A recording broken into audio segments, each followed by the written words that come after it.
Please put your hands together and make a lot of noise for Iain Lanivich.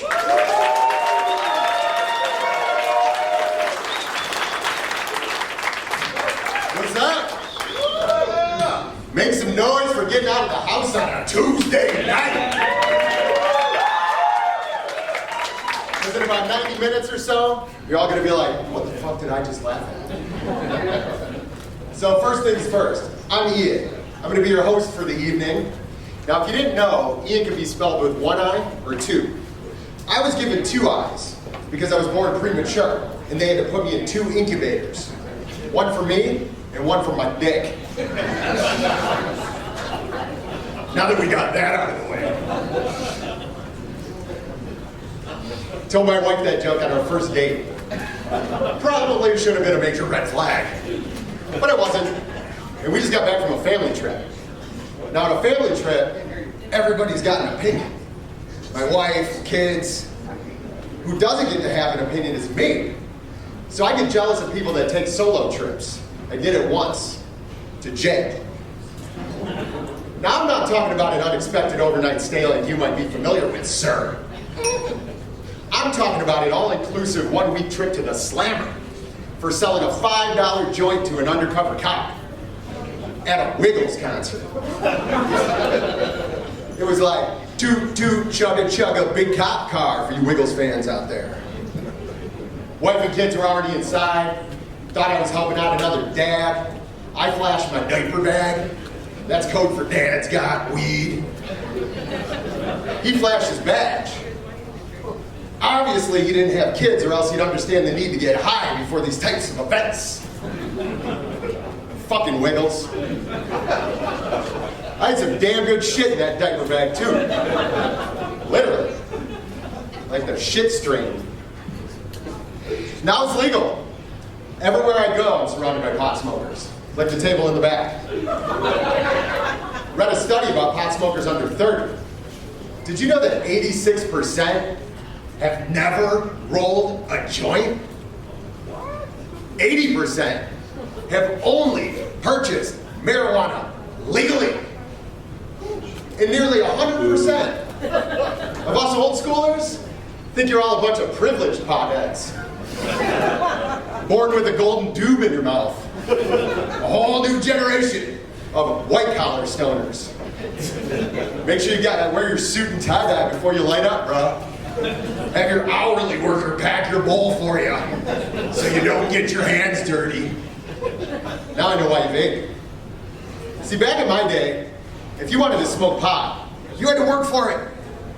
My dad thought I was taking an interest in his tools and workbench in the garage.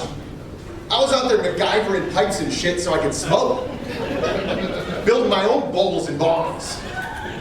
One time I almost got caught. My cousin stayed the night. And I heard a scream. I go running down the hall, turn the corner. He's got a swarm of bees attacking him. He's fine. But my dad was freaking out. Like, how do these bees get in the house? Well, it turns out there was a little circle cut out of the screen in the kitchen. Sorry, cuz. I kind of needed that to lay it in my invention so I didn't get shit in my mouth. Smoking pot as a teenager was kind of like going to trade school. We learned how to transform pop cans into paraphernalia. Bathtubs into bong tubs with a 2-liter in foil. And if we were nervous about getting caught, we would exhale through an empty toilet paper roll filled with dryer sheets. And we were unmotivated and not living up to our full potential. Give the OG potheads some credit. They should have been earning credits, or at least a sticker, scratch and sniff.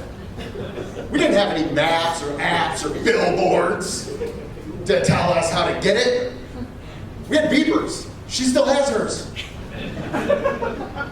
Now every single time I get in the car, all I see is dispensaries and lawyers. If the only information we had access to is what's on those billboards, we'd have everything we need to get blown out, blacked out, and bailed out. What more do you need? Sign me up. Look, I'm all for the legalization of marijuana. But I don't understand why they had to over-complexify the shopping process. I used to ask if you had any. You'd say yes. I'd give you money. You'd give me a bag. That was it. No options. So I was excited to go to my first dispensary, only to be met by a woman that was younger than my daughter, speaking to me in a language that's only understood by potheads under 30. Talk about an overwhelming buffet of options. What is all this shit? Pre-rolls, edibles, topicals, Lunchables, with Capri Sun for added cottonmouth protection. And when do they start calling weed a flower? No offense to all the pussies in the room, but I don't want my weed to sound like a pussy. All beautiful and blooming. What happened to cool names like reefer and ganja and dope? That shit got you, pussy. Obviously, the pot smokers were not consulted on these decisions. I didn't see that on the ballot. You know how much play Dre and Snoop got for The Chronic? Would have been a whole different story if that album was called The Flower. If the G, it ain't nothing but a G thing, stood for gardening. Let's test it out. Y'all ready? Here we go. 1, 2, 3 into the 4. Snoop Doggy Dogg and Dr. Dre is at the door, ready to plant some trees. So back on up, cause you know we about to dig shit up. All right, going good so far. Let's see where it goes from here. Give me the garden rake first, so I can remove the rubble, fertilize the soil, so it don't get in trouble. Ain't nothing but a G thing, baby. Just germinating weed and daisies. The Comedy Castle is the venue that pays me. I'm Ian, and I gotta go pick up my wife and kids from the Wiggles show down the street real quick. So I'm gonna bring out our next comic.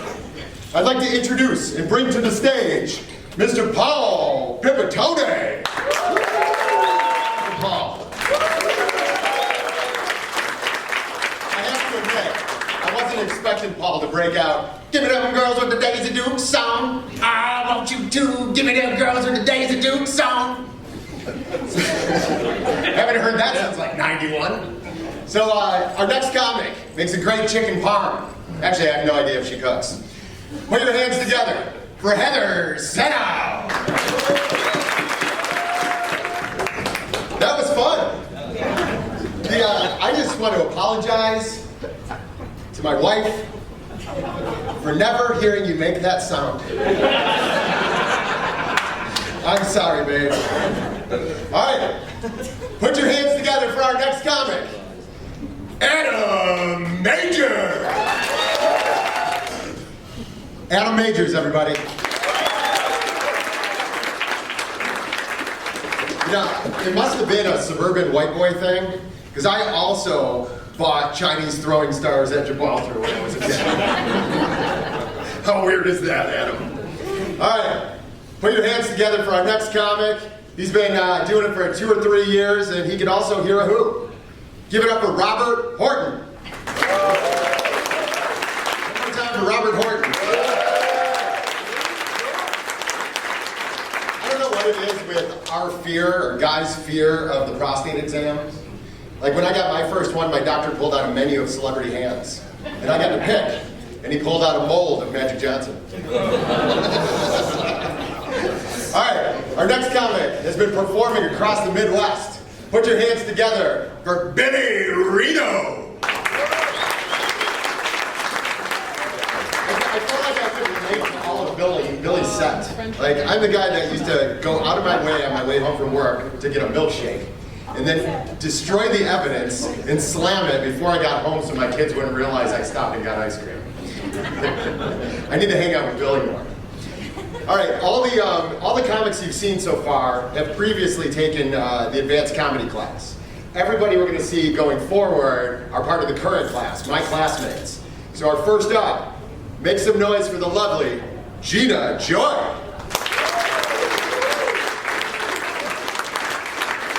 The best part about performing with Gina is that those sunflower leaves make great blunt wraps.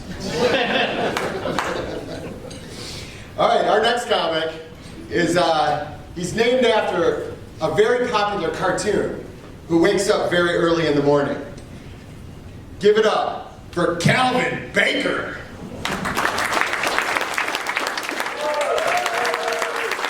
I've never been so excited to see a hippo. Make sure when you guys leave tonight, ask Calvin to show you his Jahari tattoo on his ass. It's pretty awesome. He just showed me before he went on. All right, our next comic. She's going to slow it down for you. So make sure you break out the mood lighting for Abby Weitengruber.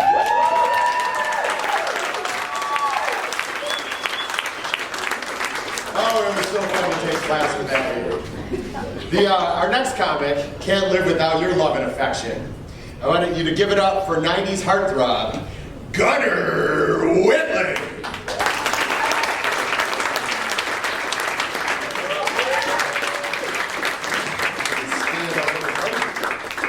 I can honestly say I never once in my life have thought about what are the items listed at a crematorium. I guess that's something that one day in life I'll have to figure out, but not right now. All right, so make sure we've got one more comic today. So make sure you tip your waitstaff, and everybody put your hands together for Finn St. John. Finn St. John, everybody.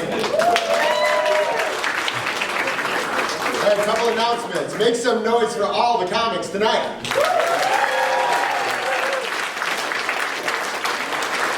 Make some noise for our coach, Joel Fragomeni. Be sure to check out comedycastle.com to see all the upcoming shows. And if anybody's interested in taking a class like we have, all the information's on the website. Last thing, if anybody's had too much to drink, Comedy Castle will call a cab for you, so, just do that instead of driving home. And that's all I got for you guys tonight. Hope you had a great time and have a great night.